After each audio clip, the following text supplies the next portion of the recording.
उस आंख को सफेद कर देते हैं, वो आंख को सफेद करने वाला ड्रॉप कौन सा है? और कुछ पॉलिश करते हैं, वो पॉलिश किस चीज से करते हैं?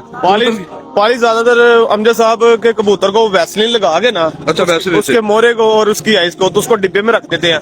अच्छा। वो कबूतर जब 1 घंटा डिब्बे में रहता है ना, वो अपना डोरा भी हल्का कर जाता है। अच्छा। और उसकी जो नोक होती है ना, वो भी साफ होकर पिंक हो जाती है। अच्छा। लेकिन उसकी हल्की सी थोड़ी सी पिंक होनी चाहिए। जब उसको वो वैसलीन लगती है ना, वो ज्यादा पिंक हो जाती है। नहीं, कई दोस्त इस तरह मैंने देखे हैं, यूट्यूब के ऊपर भी देखे हैं, कई मार्केट में भी इधर भी आते हैं, मंडी में भी, उनके कबूतर बड़े शाइनिंग होती है, बड़ी पॉलिश की होती है उन्होंने। तो इस चीज से बचने के लिए क्या करना चाहिए? देखे ना, एक आंख लाल है, उसे ड्रॉप डाल के वो सफेद कर लेते हैं। वो ड्रॉप कौन सा, आपको उसका नाम शेयर करेंगे? और अमजद साहब, ड्रॉप्स का तो मुझे नहीं पता है, लेकिन व्यूवर्स को ये कहना चाहता हूँ कि ड्रॉप यूज होते हैं। जब आपके पास कबूतर जाता है, वीडियो में देखता है बड़ा चमके मार होता है, शाइन मार होता है, जब वो घर में जाके आप उसको नहलाई देते हैं तो कबूतर नीचे से फिक्का निकल आता है। उसको वैसलीन पॉलिश हुई होती है।